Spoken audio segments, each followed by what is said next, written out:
सत साहिब जी, आप सुन रहे हैं जगत गुरु तत्वदर्शी संत रामपाल जी महाराज जी द्वारा लिखी गई पुस्तक जब जब भूल पड़े, पेज नंबर 67। जो गुरु वचन पर डट गए। परमेश्वर कबीर जी की प्रिय आत्माओं यानी सर्व संगत को दास का यानी संत रामपाल दास का शुभ आशीर्वाद। सतपुरुष कबीर बंदी छोड़ जी आपकी भक्ति की रक्षा करें। आपकी श्रद्धा परमेश्वर की भक्ति दान सेवा में आजीवन दृढ़ बनी रहे, ताकि आप इस दुखालय यानी दुखों के घर काल लोक से निकल सको। असंख्यों जन्म आपको कष्ट पर कष्ट भोगते हो गए हैं। अनेकों जन्मों से परमेश्वर कबीर जी आपको भक्ति पथ पर लगाकर शुभ कर्म करवाते रहे हैं। अब आपका अंतिम जन्म है इस काल लोक में। यदि आप मर्यादा में रहकर भक्ति दान सेवा करते रहें, यदि भक्ति दान सेवा कम भी बने तो इतनी हानि नहीं होती जितनी मर्यादा खंड करने से होती है।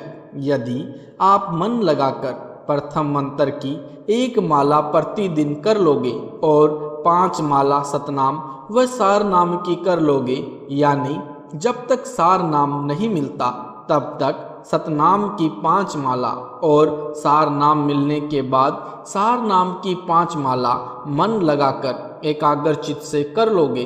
दान सेवा मन लगाकर सामर्थ्य से अधिक करो और मर्यादा में रहो तो आप सतलोक में बैठे समझना। यह दास यानी रामपाल दास पुत्र स्वामी राम देवानंद जी महाराज का वचन है। ब्रह्मांड पलट सकता है, सूर्य पश्चिम से उदय हो सकता है, परंतु दास का यह वचन नहीं पलट सकता। यानी यदि अधिक नाम जाप करोगे तो बहुत अच्छा है, ऊपर बताए तो पास मार्क है। वजीफा के लिए घना स्मरण करना पड़ता है, यह भी ध्यान रखना है। विश्व की 7.2 अरब आबादी जनसंख्या है। एक दास को यह सत्य ज्ञान व यथार्थ मोक्ष मंत्र मिले हैं। नाम दान का आदेश हुआ है। यह कितना अद्भुत बात है।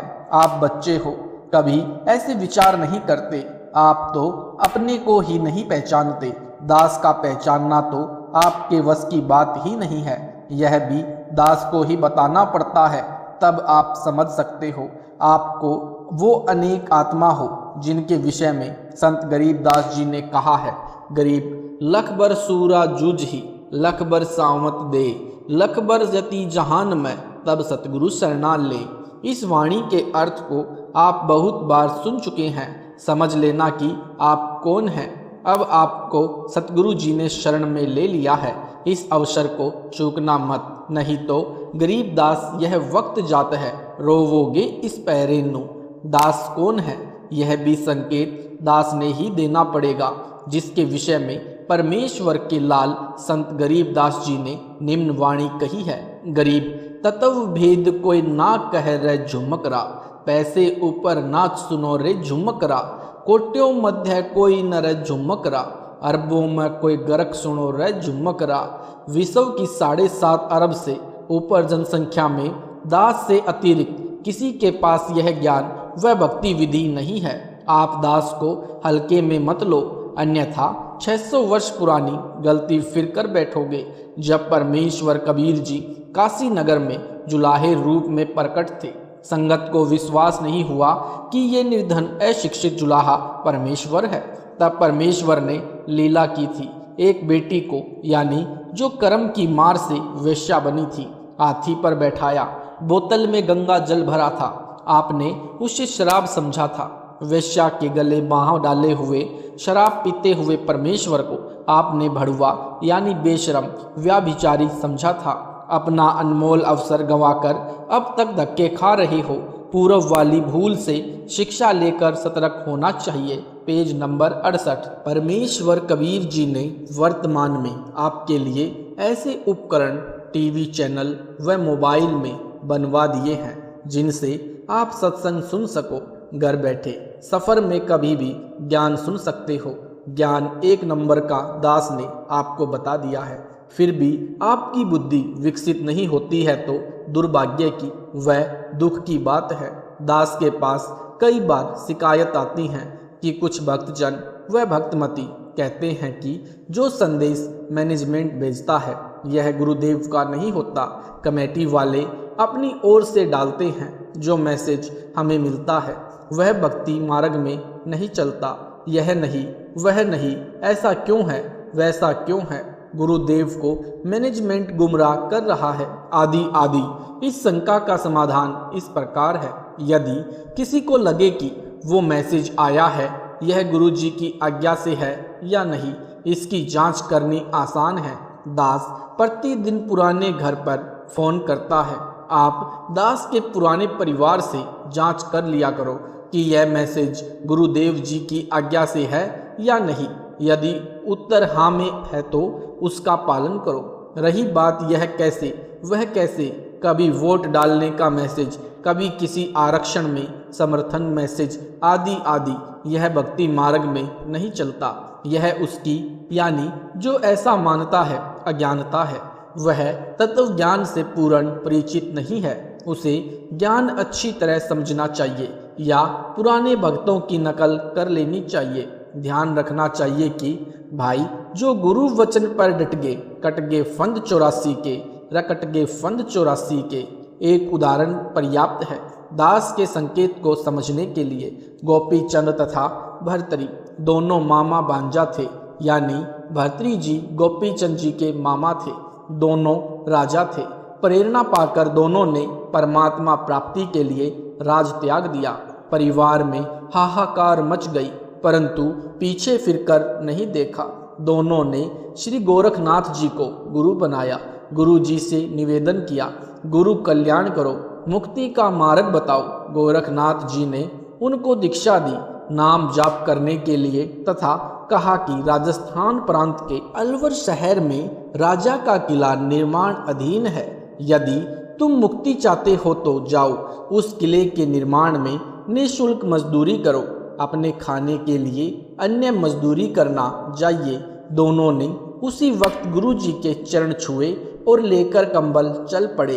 12 वर्ष अलवर के किले में पत्थर ढोने की मजदूरी निःशुल्क की। खाने के लिए एक कुम्हार के बर्तन बनाने व गोर यानी तैयार करने में कुम्हार की मदद करने लगे। केवल रोटी के लिए कुम्हार की पत्नी निर्भाग थी। वह रोटी भी खिलाना अच्छा नहीं समझती। उसने अपने पति के खाने के लिए ही रोटी भेजी, गोपी चंद तथा भर्तरी के लिए नहीं भेजी। कुम्हार देव पुरुष था, दयावान था। उसने अपने हिस्से के भोजन के 3 भाग करता। तीनों समान भोजन खाते थे। जैसे 9 रोटी कुम्हार को मिलती तो 3-3 खा लेते थे। जैसे तैसे 12 वर्ष पूरे किए, सफलता पाई। आज गोपी चंद तथा भर्तरी का महापुरुषों में नाम है। यदि वे यह विचार करते कि यह भक्ति मार्ग में नहीं चलता तो फेल हो जाते। गुरु जी का दिया नाम जाप किया, गुरु जी के वचन पर डटे रहे तो जो उस साधना से फल मिलना था वह प्राप्त कर लिया। परमेश्वर कबीर जी की प्रिय आत्माओं, विचार करो, इतना कुछ करके भी उन समर्पित कुर्बान आत्माओं का जन्म मरण नहीं मिटा। पहाड़ जैसा कष्ट यानी जन्म मरण ज्यों का त्यों पड़ा है। पता नहीं कब मानव जन्म मिलेगा। फिर सतगुरु वैसा ही काल की भक्ति बताने वाला मिल गया तो फिर वही दुर्गति तैयार है।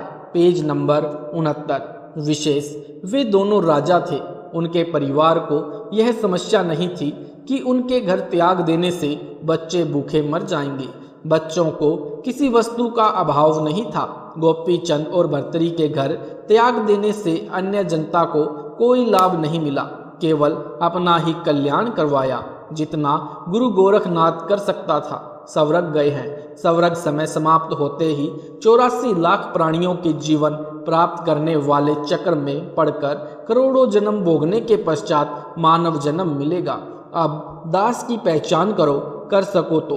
दास का जन्म एक किसान परिवार जाति जाट में हुआ। पिताजी के पास 2 एकड़ जमीन थी। हम 6 भाई बहन हुए, यानी 2 भाई 4 बहन। दास पढ़कर जूनियर इंजीनियर लगा। सन 1988 में गुरुदेव से दीक्षा की भीख मिली। सन 1994 में दास को नामदान का आदेश मिला।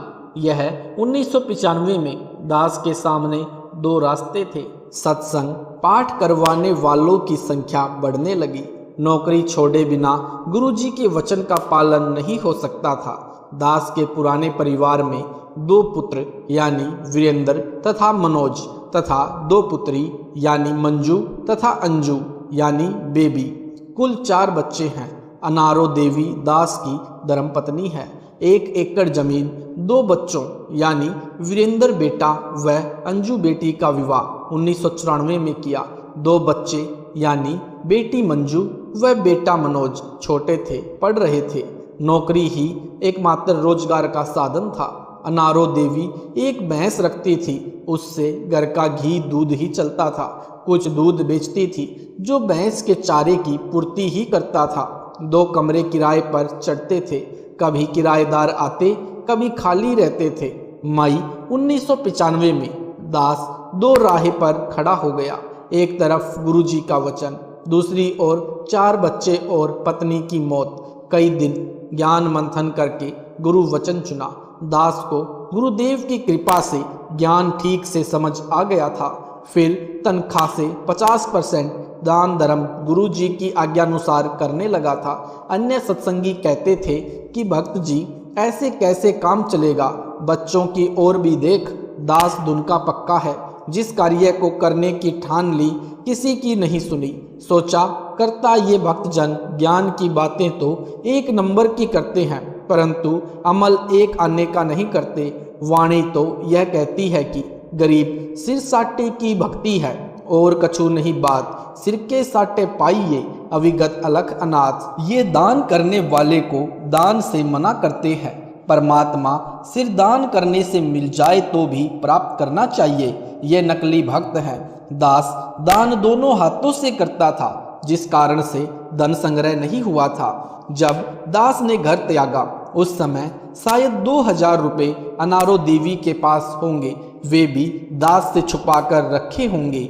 मई 1995 में दास ने घर त्याग दिया और परमेश्वर की मजदूरी में लग गया।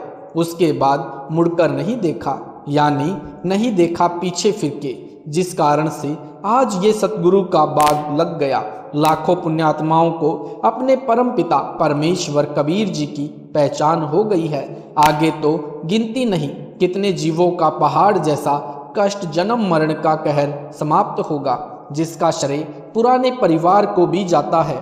गोपी चंद और भर्तरी के परिवार के सामने रोजगार की समस्या कतई नहीं थी, फिर भी बच्चों तथा पत्नियों ने रो रो कर कहर मचा दिया था। गोरखनाथ के डेरे में भी वापिस लाने पहुंच गए थे। पुराने परिवार की दशा यह थी। दास के घर त्यागने के 1 या 2 महीने के बाद उस परिवार को भीख मांगकर खाना था।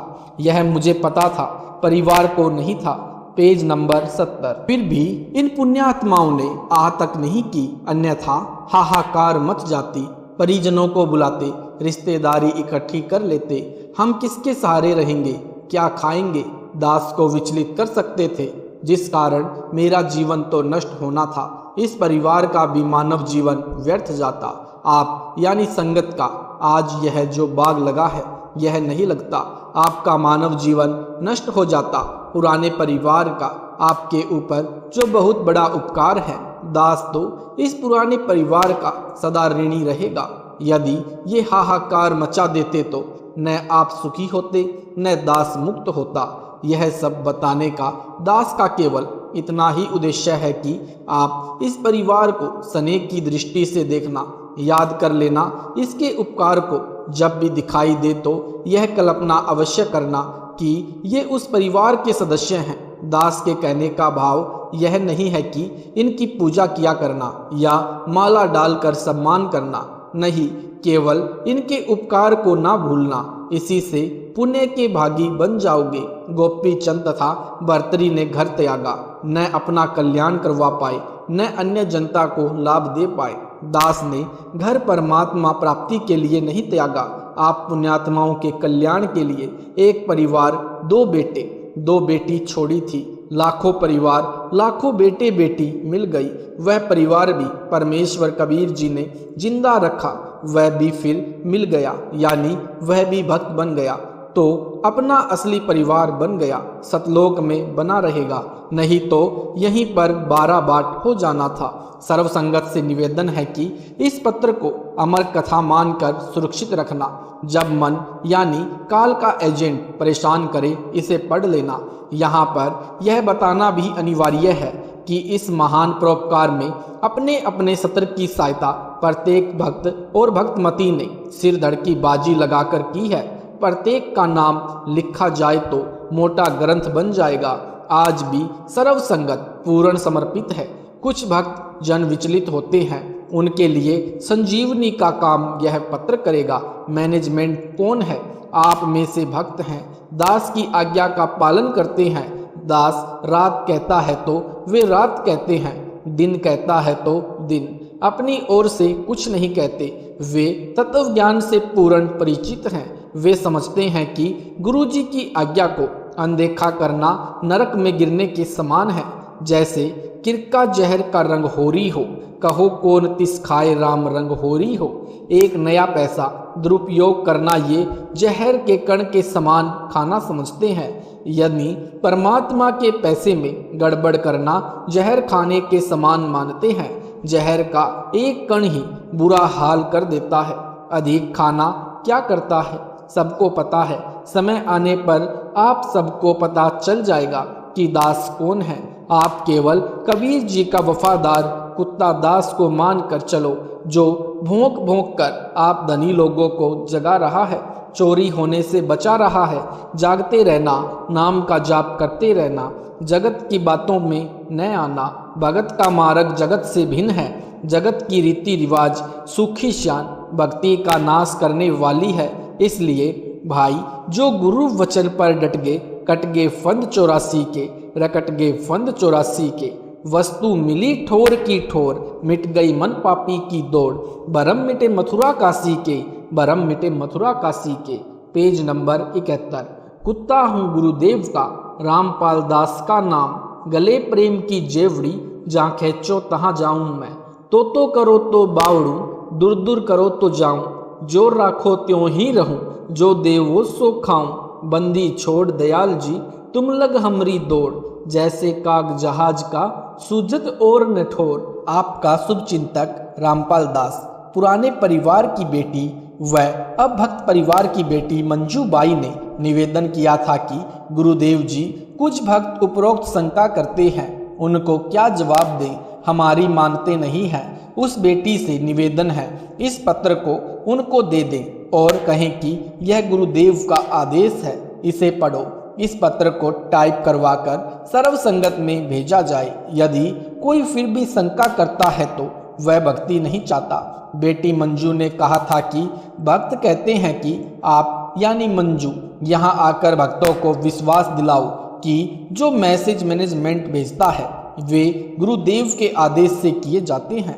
हम भक्तों को इकट्ठा कर लेंगे। मंजू बेटी ने दास से निवेदन किया कि आप लिख कर भेजें। क्या बताऊं, उसके लिए दास ने ऊपर लिखा, यह पत्र लिखा है, आपका शुभचिंतक रामपाल दास। सत साहिब जी, अगर आपको यह वीडियो अच्छा लगा है तो वीडियो को लाइक करें, शेयर करें, कमेंट करें। अगला पार्ट सुनने के लिए हमारे चैनल को सब्सक्राइब करें। सत साहिब जी।